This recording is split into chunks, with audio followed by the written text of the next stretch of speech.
un pouvoir parallèle, une force occulte, un État dans l'État. Peu importe l'influence qu'on lui prête, la franc-maçonnerie a depuis toujours alimenté toutes sortes de fantasmes. On dit que on ne peut pas constituer un gouvernement sans qu'il y ait au moins un ministre franc-maçon. Je suis rentré en franc-maçonnerie au milieu des années 90, ça devait être en 95 précisément. J'appartiens effectivement à la maçonnerie, mais je considère que c'est une affaire privée. La maçonnerie n'est pas un pouvoir dans l'État. Elle a quand même son mot à dire dans l'évolution de la société, et elle le dit.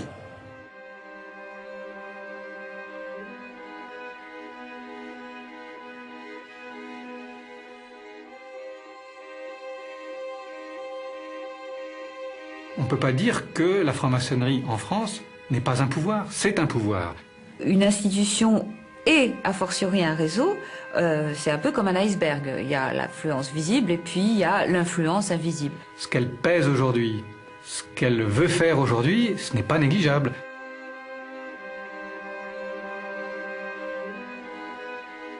Comment cette société de pensée fondée à la fin du XVIIIe siècle est-elle passée de la réflexion philosophique à l'action politique, au point de marquer de son empreinte la fondation de la République? La franc-maçonnerie inspire-t-elle encore certaines lois de la République? Est-elle encore un réseau avec lequel il faut compter?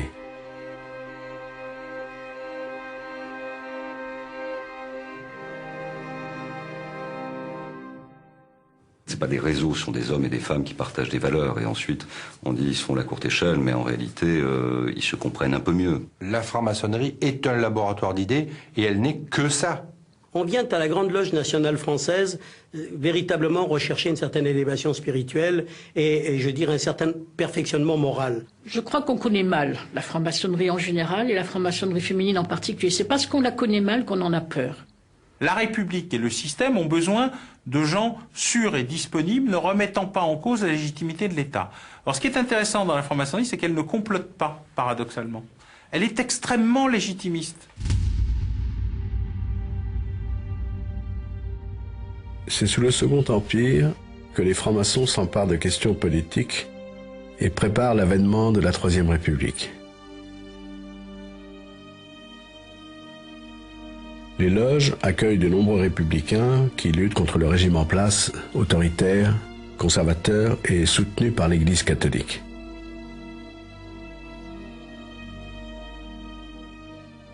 Les républicains francs-maçons du XIXe siècle sont partisans d'une action légale, même si effectivement on peut mentionner quelques situations un peu exceptionnelles, comme par exemple, évidemment, le siège de Paris et la Commune en 1870, où dans une situation qui est clairement une situation insurrectionnelle, on va trouver des francs-maçons.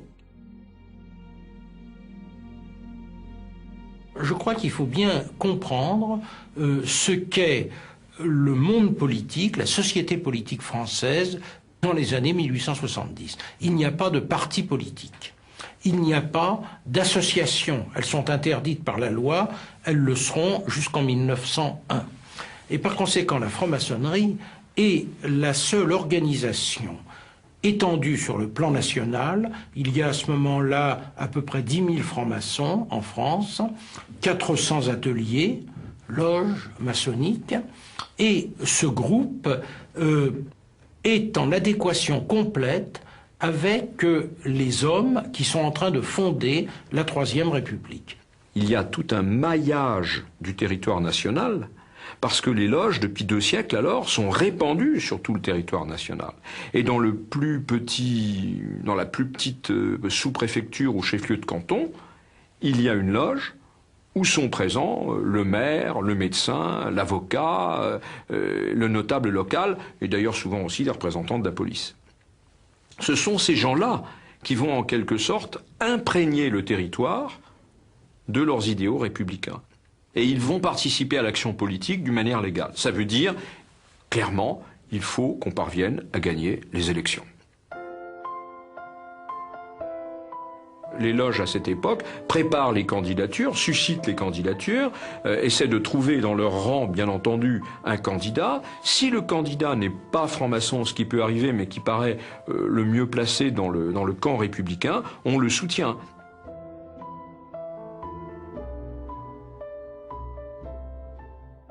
Cette symbiose qui s'établit au sein de l'élite républicaine entre les dirigeants politiques et l'appartenance à la franc-maçonnerie explique que dans les débuts de la Troisième République, une grande partie des ministres, des présidents du Conseil, des présidents de la République eux-mêmes ont appartenu les uns et les autres à la franc-maçonnerie. Il ne faut pas oublier que parmi les fondateurs de la Troisième République, vous avez Gambetta, Jules Ferry, qui sont les deux grands noms de la fondation de la Troisième République, et tous les deux sont francs-maçons. À partir de 1880, les différentes victoires des candidats républicains vont permettre aux francs-maçons d'entrer massivement à la Chambre des députés et au Sénat. Plus d'un tiers des parlementaires est alors franc-maçon.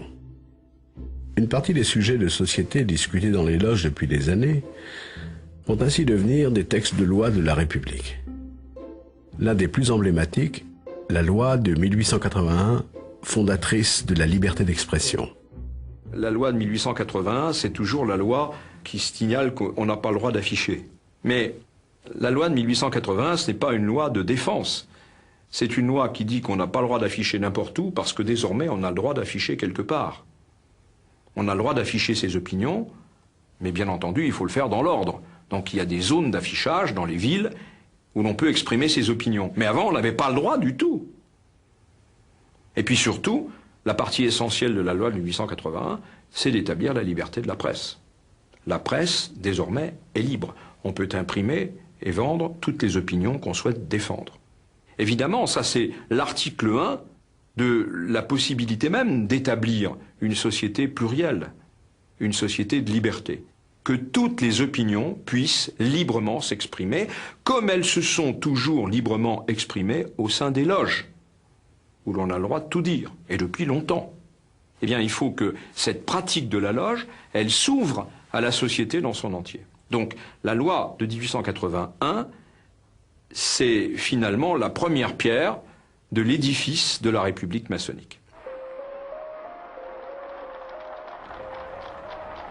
C'est une incroyable bouffée de liberté qui déferle sur la France. En 1885, on dénombre la publication à Paris de 1540 titres de journaux. Le quotidien devient un produit de consommation courante, autorisant la circulation des idées, enflammant l'opposition entre les tenants de la République et ceux de l'ordre ancien.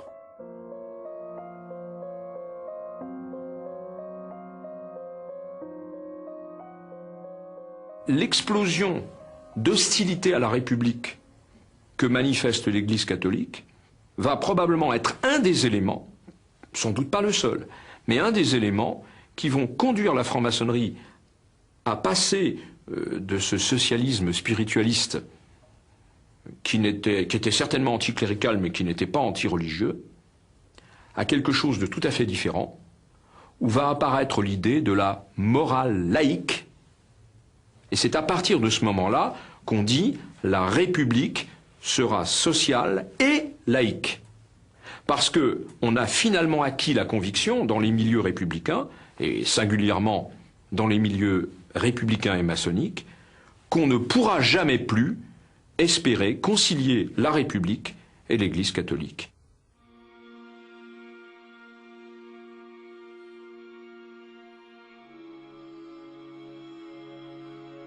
Cette laïcisation de la société, c'est Jules Ferry, un franc-maçon, ministre de l'Instruction publique, qui l'entreprend.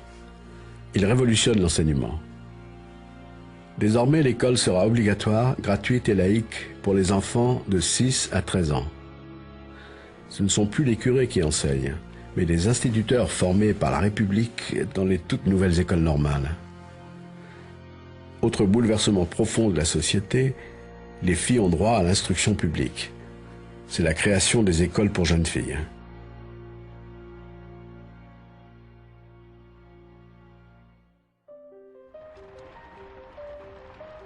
Dans la société française en pleine mutation, l'anticléricalisme devient un véritable combat et fractionne le pays en deux camps, républicains et cléricaux.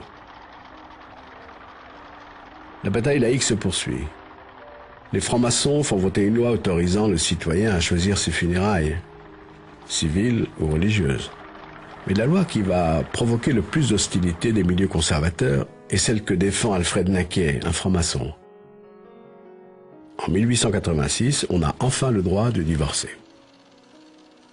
Dans le mois qui suit le vote de la loi, les tribunaux enregistrent plus de 6000 demandes de divorce.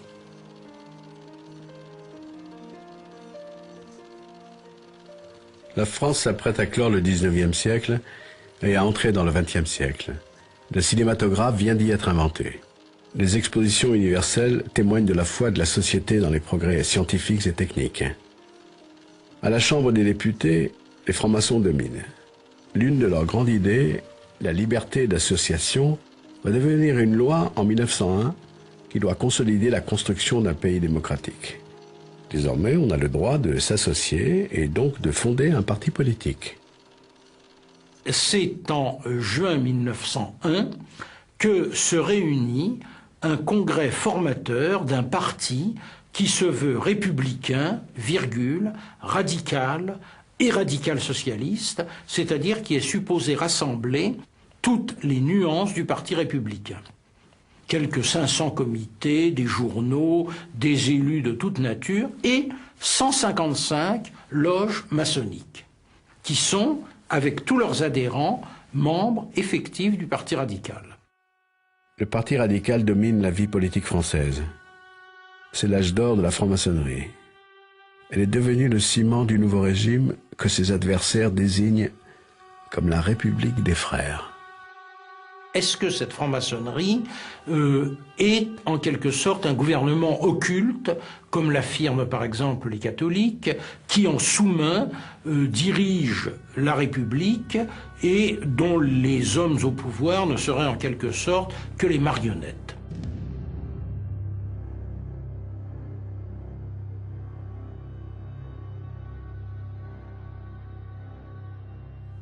Le Conseil de l'Ordre du Grand Orient de France, qui est donc l'instance suprême du Grand Orient de France, dans l'une de ses séances, va pratiquement fixer mot à mot le programme du gouvernement pour l'année à venir.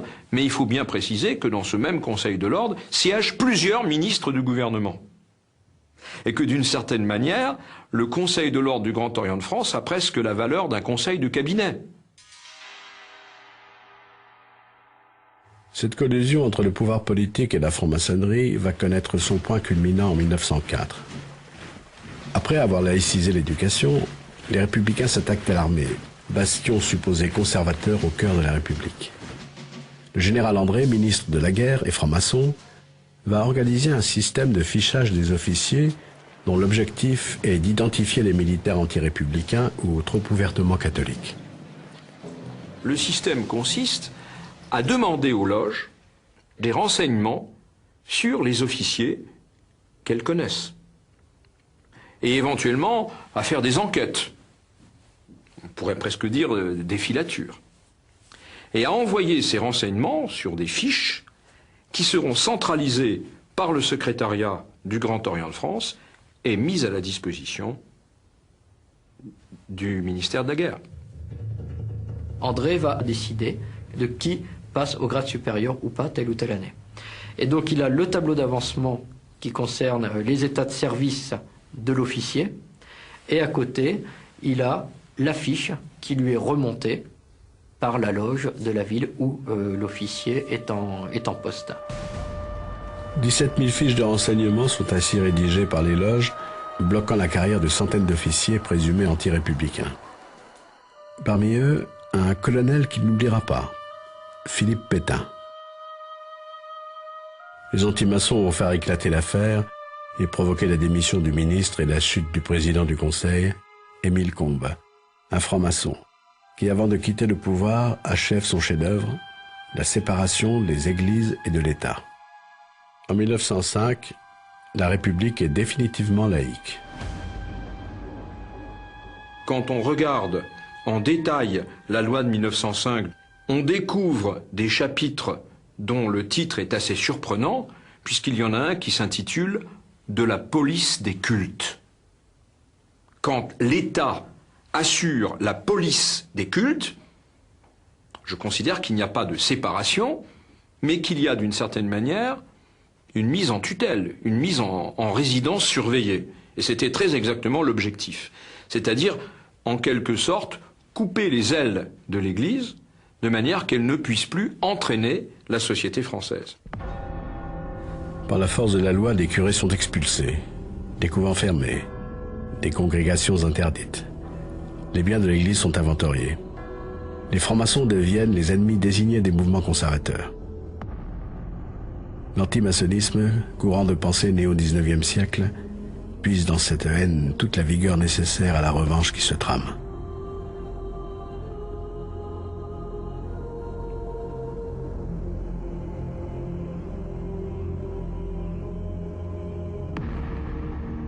Les francs-maçons sont l'objet d'une triple accusation.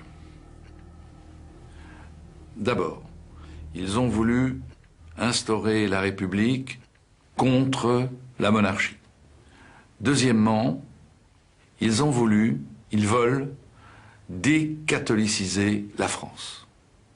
Et troisièmement, ils constituent le véritable pouvoir. Car derrière l'apparence d'un pouvoir parlementaire, ministériel, il y a les loges. Il y a le Grand Orient, notamment. À partir du moment où la République est établie sur des bases solides et définitives, à partir du moment où l'Église catholique a perdu l'essentiel de son pouvoir, à partir du moment où les réformes concernant la vie familiale, l'éducation, la justice ont été accomplies, on peut dire que le programme intellectuel, le projet intellectuel de la franc-maçonnerie, qui est évidemment le projet républicain, mais que la franc-maçonnerie a porté largement, ce projet est accompli. Et qu'à ce moment-là, la franc-maçonnerie n'a plus en quelque sorte qu'à se retirer dans ses temples, à se retirer du forum, et à être peut-être une sorte de gardienne vigilante, mais rien d'autre. Or, ce n'est pas ce qui s'est passé. La franc-maçonnerie, encore une fois, non pas en tant qu'institution, mais par l'intermédiaire d'un certain nombre de ses membres, s'est introduite dans l'appareil politique et elle y est restée. Elle y est restée et un certain nombre de personnes influentes, des ministres, des présidents du Conseil de la Troisième République, sont notoirement connus pour être des francs-maçons. À partir de ce moment-là, les francs-maçons qui, dans la période précédente, apparaissaient comme ceux qui militent pour que naisse un nouvel ordre des choses, prennent une autre figure. Ils deviennent ceux qui profitent du système politique qu'ils ont établi pour continuer à le dominer indépendamment du jeu normal des institutions.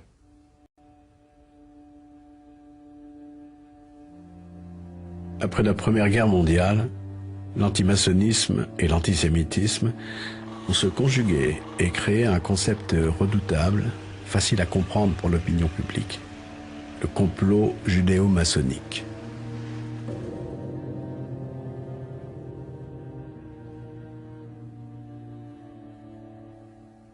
Dans les loges, les antisémites s'étaient aperçus qu'il y avait beaucoup plus de juifs que dans la population réelle.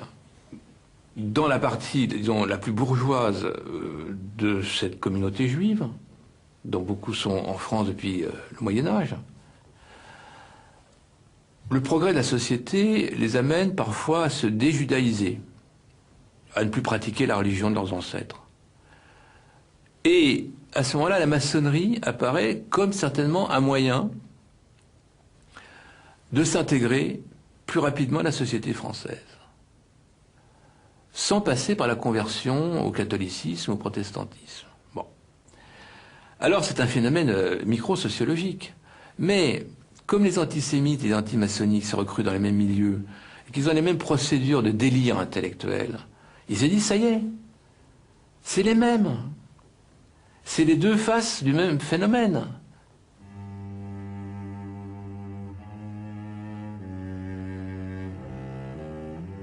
On voit bien que si on regarde les choses objectivement, tout ça c'est de l'ordre du fantasme.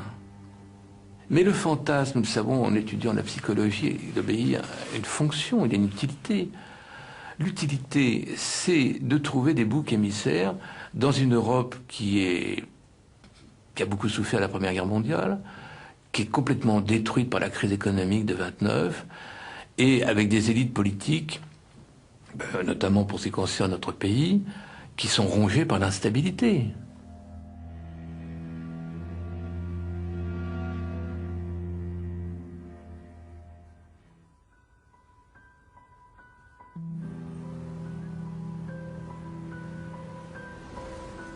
Dans les années 30, les francs-maçons perdent de leur influence sur la politique, alors que le pays s'enfonce dans la crise économique et que les conflits sociaux se durcissent.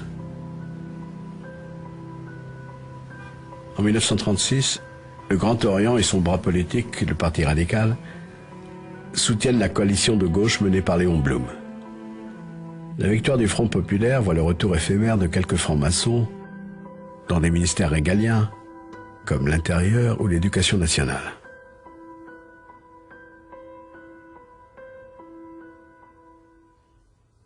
Alors il est évident que la présence d'un certain nombre de maçons dans des ministères importants a hystérisé l'extrême droite française, qui vraiment atteint le sommet de violence, notamment à l'égard de quelques hommes qui étaient en même temps d'origine juive, comme Jean Zay. Bon.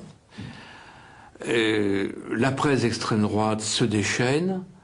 Le Front populaire n'est plus vu comme une action politique, mais comme, on pourrait dire, Satan déchaîné s'emparant de la France. Enfin, il y a des textes qui sont hallucinants, qui sont à la limite de la psychopathologie. Alors, il est évident que le Front populaire a été le moment où se fait définitivement la symbiose criminelle entre l'antisémitisme et l'antimaçonnisme, et où l'alliage est fondu et désormais prêt pour le combat. Le combat qui va arriver avec l'État de Vichy. Juin 1940. La France a perdu la guerre. Les Allemands occupent Paris. La Troisième République, si chère aux francs-maçons, n'a plus que quelques jours à vivre.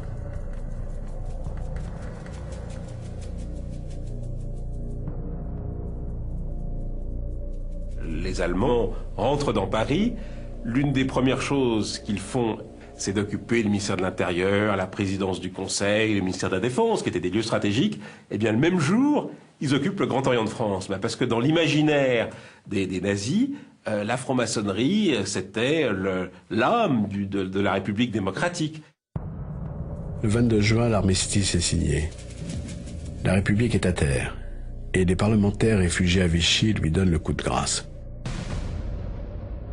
Le vote des pleins pouvoirs à Pétain se fait par la Chambre du Front populaire, on l'oublie souvent mais c'est le cas. Évidemment, elle se fait avec des parlementaires francs-maçons qui croient à la solution Pétain par rapport au désastre. La consolation, c'est que parmi les 80 qui ne les ont pas votés, la très grande majorité est aussi franc-maçonne, donc ça soulage.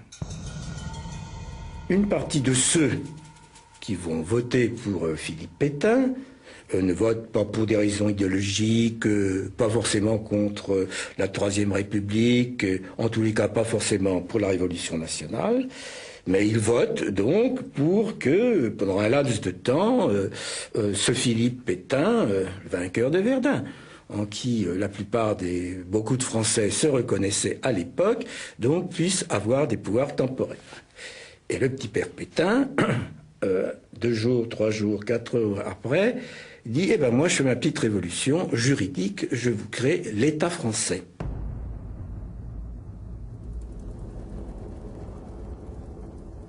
Ce qui est beaucoup plus grave, c'est les milieux qui vont accompagner Pétain. C'est-à-dire qu'avec le maréchal Pétain, arrivent en plein désastre national à la tête du pays les milieux les plus réactionnaires de la vie politique française. Et ces gens-là ont un certain nombre d'obsessions. Leur obsession, ça n'est pas d'assurer la vie quotidienne des Français. Leur obsession, c'est de détruire la République et tout ce qui soutient la République. Et ça sera ce qu'ils vont appeler la Révolution nationale, c'est-à-dire en fait une contre-révolution organisée, structurée, institutionnalisée.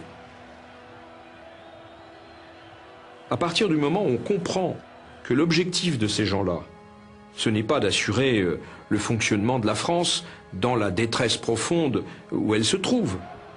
Leur objectif majeur, c'est pas ça.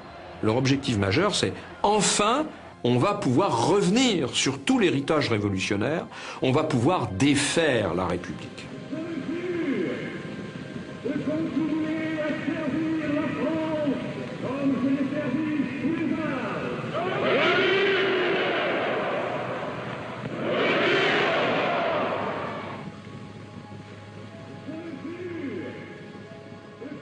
Lors du premier conseil des ministres de l'État français, Pétain fait jurer sur l'honneur à l'ensemble de ses ministres qu'aucun d'eux n'est franc-maçon et s'il l'a été, que plus rien ne le lie à son ancienne obédience.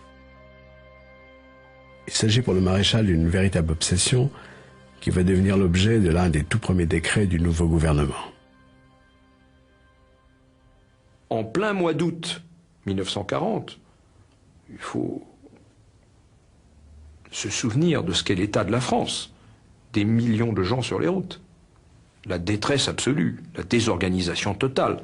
Ce qu'il faut avant tout, c'est assurer la sécurité des personnes, le ravitaillement, le rapatriement des biens et des personnes. Eh bien, qu'est-ce que fait le gouvernement de Vichy? Au milieu du mois d'août 1940, il publie un décret qui dissout la franc-maçonnerie. Comme si c'était une urgence absolue. La disproportion ahurissante entre l'état catastrophique du pays, qui vient de subir la plus gigantesque défaite militaire de son histoire, et cette décision, nous allons dissoudre la franc-maçonnerie, la disproportion est tellement monstrueuse qu'il faut s'interroger. La précipitation à prendre des mesures antimaçonniques est l'illustration de la profondeur de la haine. D'ailleurs, à cette époque-là, le maréchal Pétain a une phrase qui est terrible. Il dit « Un juif n'est pas responsable de sa naissance, un franc-maçon l'est toujours de ses choix ». Terrible ironie de l'histoire, c'est un franc-maçon repenti, Michel Pérouton, ministre de l'Intérieur, qui est chargé de la mise en application des décrets antimaçonniques. Il le fera avec zèle et une bonne connaissance du dossier.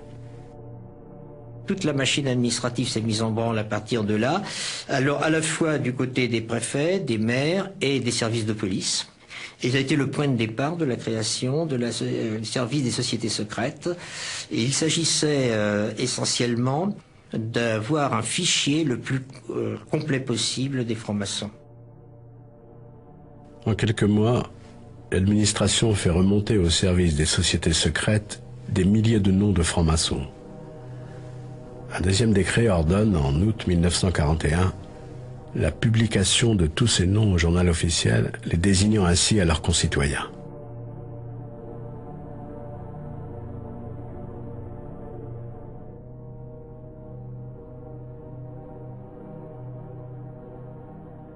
On va en publier 18 000, donc des dignitaires ou assimilés.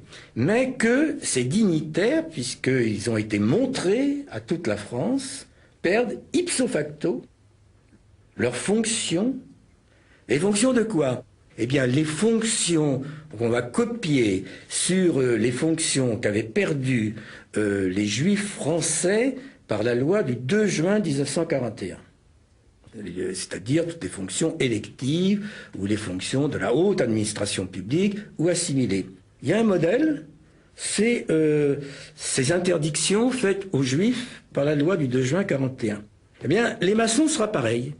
Et ça leur est interdit. Et en tous les cas, comme pour les Juifs, ils perdent la possibilité d'être fonctionnaires. Et s'ils étaient fonctionnaires, ils étaient démis d'office dans les 2 mois.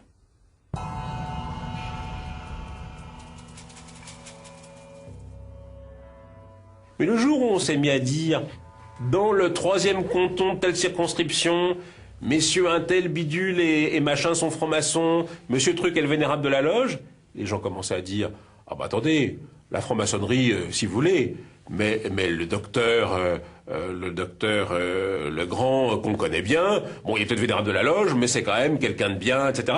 Puis attendez, puis l'instituteur qui garde les enfants un peu plus tard quand il y a les récoltes, etc. Vous n'allez pas l'embêter, vous n'allez pas le... Bon, les francs-maçons, si vous voulez, en général, mais... Et donc, finalement, on s'est arrêté de publier ces listes parce que ça a été contre-productif. Naturellement, dans ces listes de milliers de noms, il y avait peut-être des gens qui avaient eu à certains moments des comportements pas remarquables, mais la plupart étaient des petits notables de la Troisième République qui étaient estimés par leurs concitoyens, qui jouaient un rôle dans la vie sociale, et donc Vichy s'est arrêté de publier ces listes à la suite d'un certain nombre d'échanges avec les préfets de Vichy qui ont dit, au contraire, loin de décrédibiliser la franc-maçonnerie, ça leur rend sympathique aux gens, donc arrêtez de publier des noms, continuez à dire du mal de la franc-maçonnerie en général, mais ne publiez plus de liste de francs-maçons.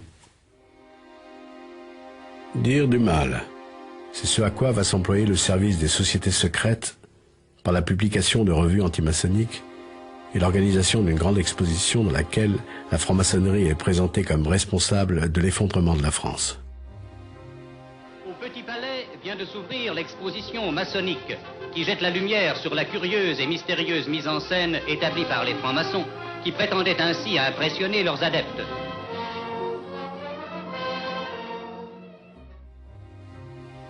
La même année, le gouvernement français commande la réalisation d'un film de propagande au titre évocateur « Forces occultes ».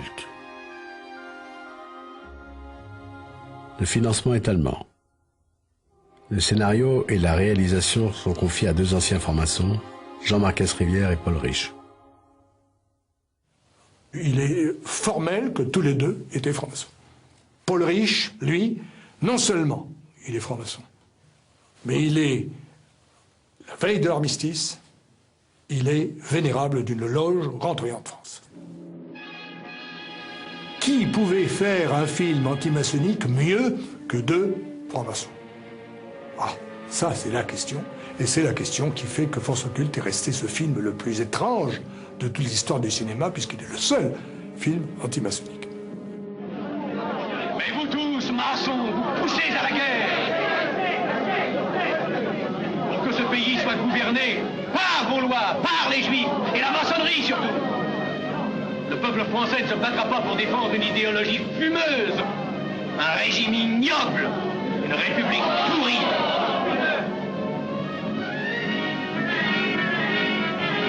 Vous êtes tous des menteurs et des faussaires.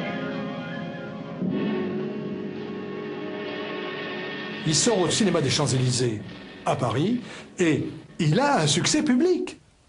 219 000 personnes, spectateurs la première semaine. 299 000 la deuxième semaine. Il n'y a pas une critique qui dit « c'est dégueulasse ce qu'on vend, ce qu'on nous montre ». Il n'y en a pas. Il n'y en a pas.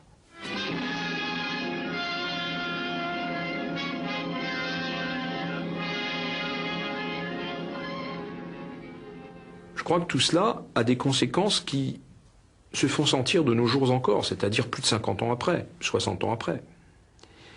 C'est à partir de cette époque que les francs-maçons en France répugnent absolument à reconnaître leur appartenance. Et du coup, par une espèce de cercle vicieux, en refusant de décliner leur appartenance, ils alimentent la thèse selon laquelle si les francs-maçons se cachent, c'est qu'ils ont des choses à cacher. À l'heure de la Libération, après 4 années de persécution, le bilan pour la franc-maçonnerie est lourd. Des centaines de francs-maçons sont morts dans la résistance ou la déportation. La terreur a fait fuir la majorité des membres, et en 1945, le Grand Orient ne compte plus que 6 000 adhérents, et la Grande Loge de France à peine 3 500.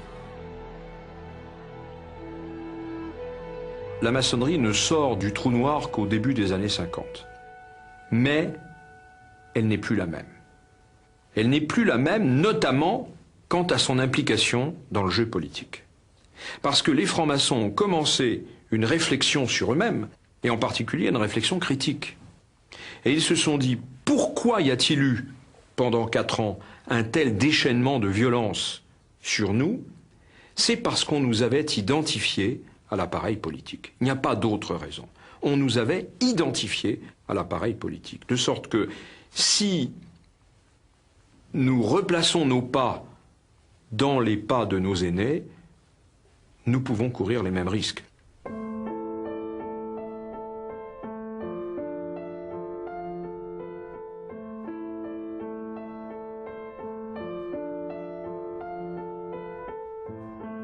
La France se reconstruit. Avec l'avènement de la 4e République, c'est le retour du régime des partis aux majorités mouvantes et instables. Toute préoccupée à régénérer ses forces vives, la franc-maçonnerie n'a plus de véritable influence sur les institutions de la République. Pire, elle est devenue malgré elle un fantôme du passé, la relique d'un régime ancien. La 4e République, contrairement à la 3e, est ouverte aux catholiques. Pourquoi? Parce que ce qui crée désormais la légitimité républicaine, ce n'est plus la laïcité, même s'il faut être laïque, naturellement, c'est la résistance. La France libre, la résistance. Quand un homme, une femme, puisque désormais les femmes ont le droit de vote, ont été de la résistance, soit derrière De Gaulle, soit derrière les mouvements de résistance, ils sont légitimés.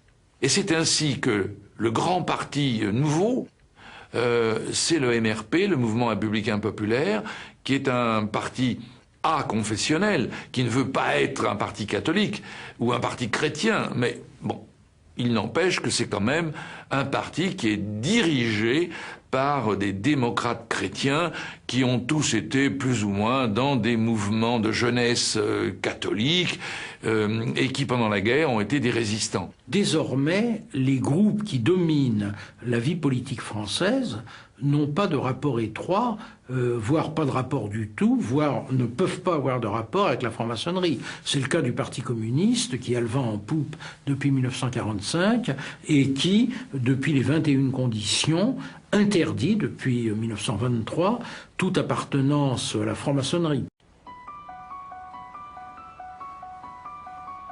En 1958, les francs-maçons sont désormais trop peu nombreux parmi les parlementaires, ou trop désunis, pour s'opposer au vote des pleins pouvoirs au général de Gaulle. De Gaulle le militaire, de Gaulle le catholique, de Gaulle qui représente aux yeux des francs-maçons une menace certaine contre les fondements de la République. Certains disaient qu'avec le retour du général de Gaulle au pouvoir, la République allait être menacée. Il y a une très forte réticence au système institutionnel qu'il met en place, qui inquiète les maçons, qui n'est pas leur forme de république. On se souvient de cette fameuse conférence de presse où l'on demande au général de Gaulle s'il va maintenir les libertés fondamentales. Et où, évidemment, il saute sur sa chaise en disant « Mais ai-je jamais attenté aux libertés fondamentales, je les ai rétablies ». La tradition républicaine française, il ne faut pas oublier qu'elle s'est construite contre le bonapartisme, contre les régimes plébiscitaires. Et donc pour elle, tout ce qui est pouvoir du président, qui apparaît comme un pouvoir personnel, c'est le contraire même de la tradition républicaine. Les francs-maçons de cette époque s'interrogent sur l'opportunité ou non de revenir, comme ils l'ont fait auparavant, dans le jeu politique. Et finalement, leur réponse globale, la réponse individuelle, encore une fois, va varier. Les francs-maçons ne marchent jamais comme un seul homme. C'est même fondamental dans leur mentalité. Il y a un individualisme important. Mais leur réponse collective, ça va être que l'implication de la franc-maçonnerie ne pourra plus jamais être dans l'appareil politique ce qu'elle a été sous la Troisième République. Et à partir de cette époque-là, on voit une décroissance très importante de l'influence politique de la franc-maçonnerie en France. L'avènement de la Ve République sonne le glas d'une maçonnerie influente.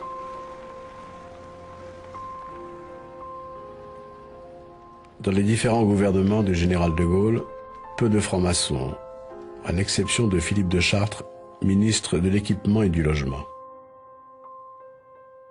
Le général savait que j'étais maçon, il savait que je ne serais pas l'œil de Moscou du Grand Orient de France à l'intérieur de son gouvernement et que mes capacités ne seraient pas toutes concentrées vers une volonté de changer le gouvernement en fonction des oukases du Grand Orient.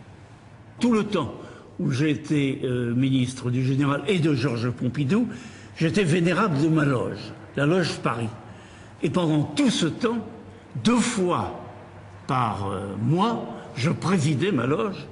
Et tout le monde le savait, les renseignements généraux le savaient. Et pour qu'on ne l'ignore pas, je me faisais conduire en voiture et je laissais devant la porte du Grand Orient ma cocarde allumée. Ce qui montre que le secret maçonnique, n'est-ce pas, est lui aussi un mythe.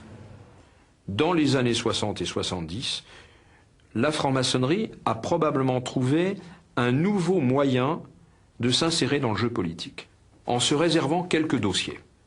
Il ne s'agit plus de parler des grandes réformes de l'État, mais de se réserver quelques dossiers où elle estime avoir une légitimité. C'est ainsi qu'on sait, par exemple, que des loges ont été très actives et des francs-maçons ont été très actifs pour le vote de la loi sur la contraception ou pour le vote de la loi sur l'avortement. On citait tous à ce moment-là l'exemple de Lucien Neuwirth, parce que Lucien Neuwirth s'est imposé dans la lutte pour la libéralisation de la pilule. On s'est mis à dire, mais pourquoi est-ce que c'est lui qui a défendu ce projet? Alors d'autres nous ont dit, parce que le projet avait été inscrit à l'ordre du jour des travaux de la maçonnerie dans les années précédentes.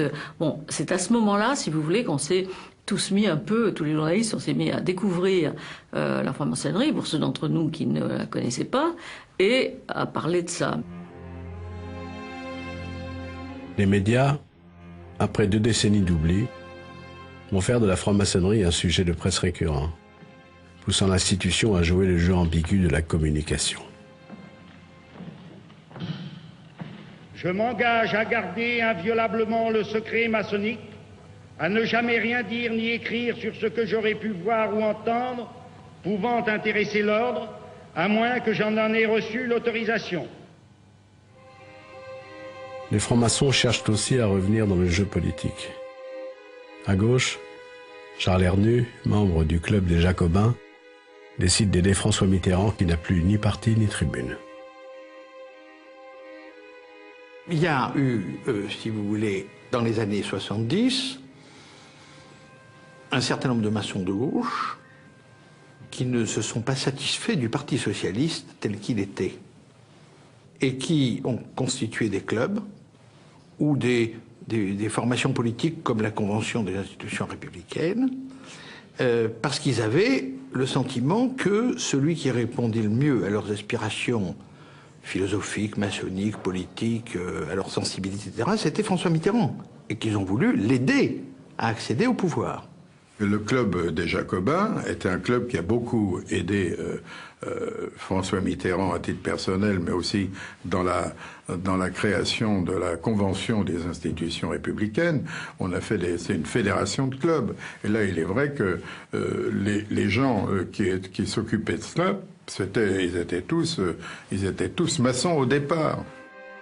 François Mitterrand va maintenant pouvoir jouer sur les réseaux maçonniques au sein du Parti socialiste et en conquérir la direction.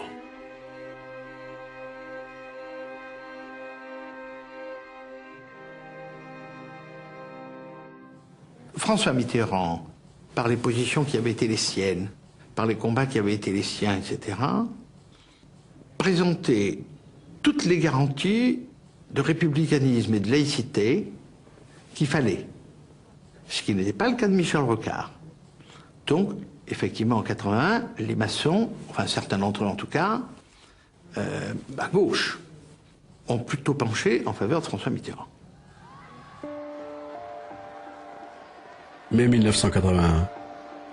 François Mitterrand est élu président de la République sur un programme politique de 110 propositions censées changer la vie.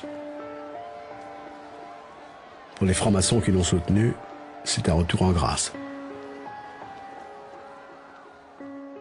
Les 110 propositions sont toutes nourries du projet socialiste et de la main de François Mitterrand, et bien évidemment, la plupart sont issus des idées qui avaient été données dès le début des années 70 par les loges. Par contre, il y a un modus vivendi sur le fait que les idées qu'on donne, c'est des idées qu'on applique si on gagne. Quand je suis devenu ministre, le programme que j'avais, c'était une quinzaine de points qui faisaient partie des 110 propositions du président de la République, de François Mitterrand. On avait préparé ça.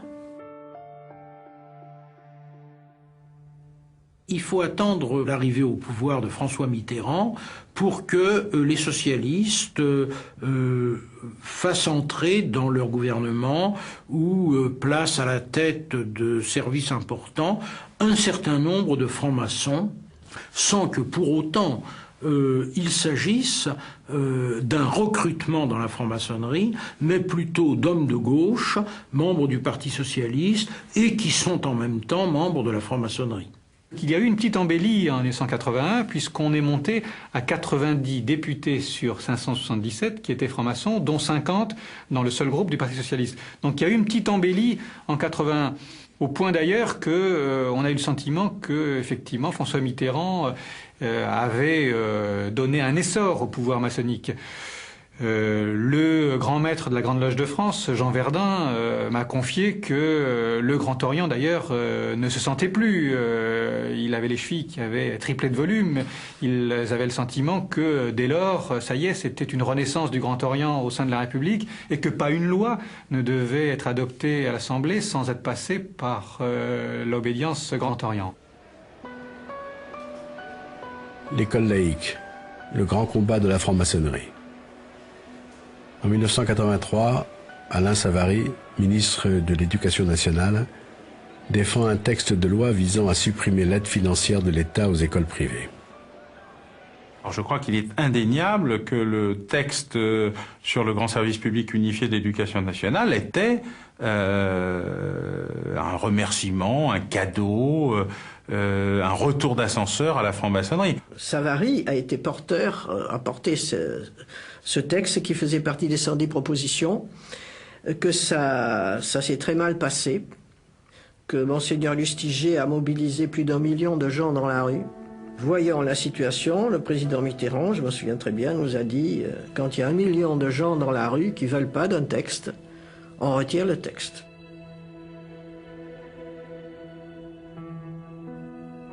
Les francs-maçons cherchent toujours à comprendre pourquoi ils ont échoué en 1983. Ce sujet n'est toujours pas passé. C'est la petite histoire qui ne passe pas, une aigreur permanente.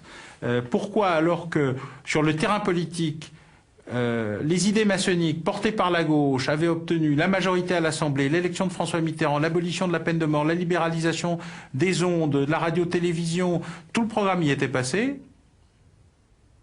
Et sur ce terrain-là, qui était le cœur du message de la fin de la guerre avec l'Église catholique, non seulement ça ne passait pas, mais en plus la révolte d'une partie importante de la population transformait la tentative en désastre politique, en même temps d'ailleurs que c'était l'interruption de l'ensemble des réformes, 83, hein, c'est la fin de 81 et c'est le début de la gestion de la crise. Et je crois que là, la maçonnerie est soudain entrée dans une phase qui l'a amenée à sa grande crise de 1995, c'est-à-dire à quoi on sert. Dans les années 2000, la franc-maçonnerie cherche une nouvelle place dans le débat public. Elle sera désormais à découvert et le pouvoir politique s'autorise à la consulter.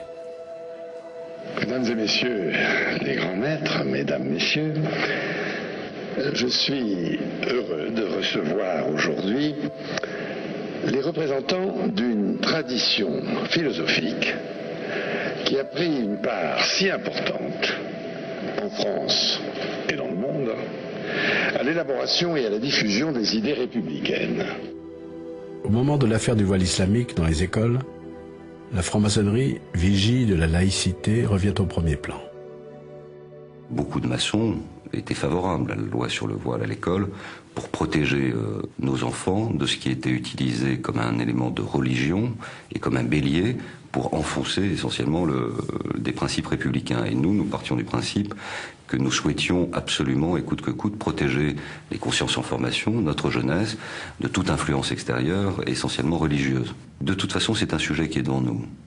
L'application, la préservation de la laïcité dans notre façon de vivre ensemble. Donc la maçonnerie aura un cheval de bataille, quoi qu'il arrive à l'avenir, sur ce sujet.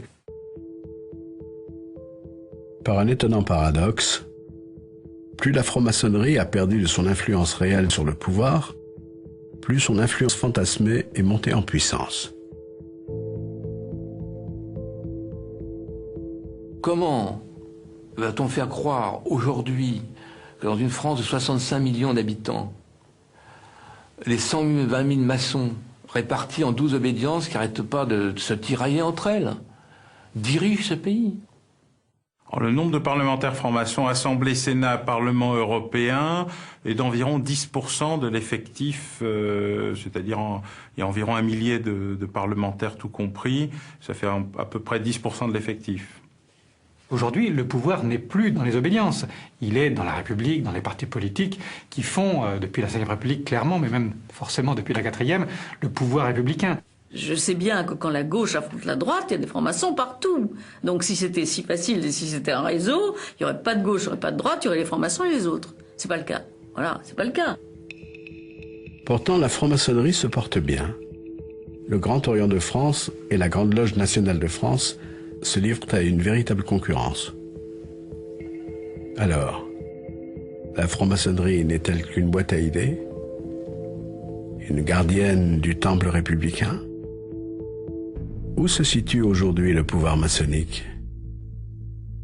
La franc-maçonnerie, aujourd'hui encore, possède de nombreux fiefs, de nombreux lieux de pouvoir dans lesquels elle est très influente, et qui sont quelquefois des lieux où s'exerce le pouvoir régalien. Je pense au ministère de l'Intérieur, où en gros, on peut dire qu'un commissaire de police sur 4, et à l'échelon du dessus, un contrôleur général sur 2 est franc-maçon. Elle progresse essentiellement dans les milieux d'affaires que sont les chefs d'entreprise, les cadres supérieurs d'entreprise, éventuellement les notaires, les avocats.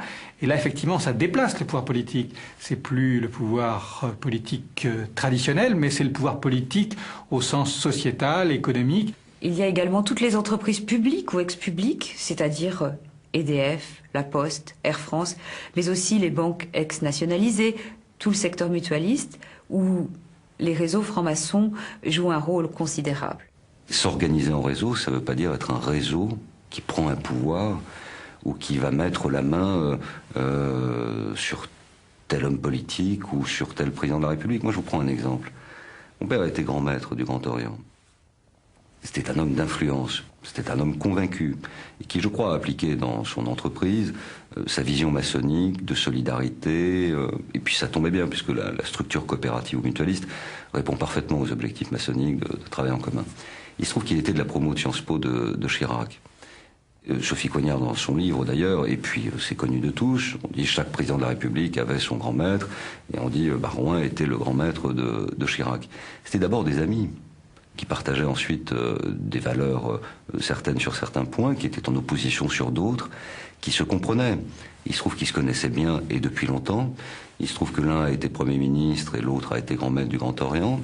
Il se trouve que c'était précieux pour le grand maître du Grand Orient de dire au Premier ministre, ben voilà ce que l'on dit dans les loges, voilà les sujets sur lesquels il nous semble important. Exemple, l'école publique et le grand débat du début des années 80, sur lequel la maçonnerie est montée en première ligne, nécessite de bien réfléchir à l'évolution de la société. Et le Premier ministre Chirac, lui, était certainement intéressé par non pas par ce qui se passait dans les loges, ou qui faisait quoi, mais par les éléments qui irriguaient les débats, pour bien comprendre aussi quelles étaient les mesures publiques à prendre.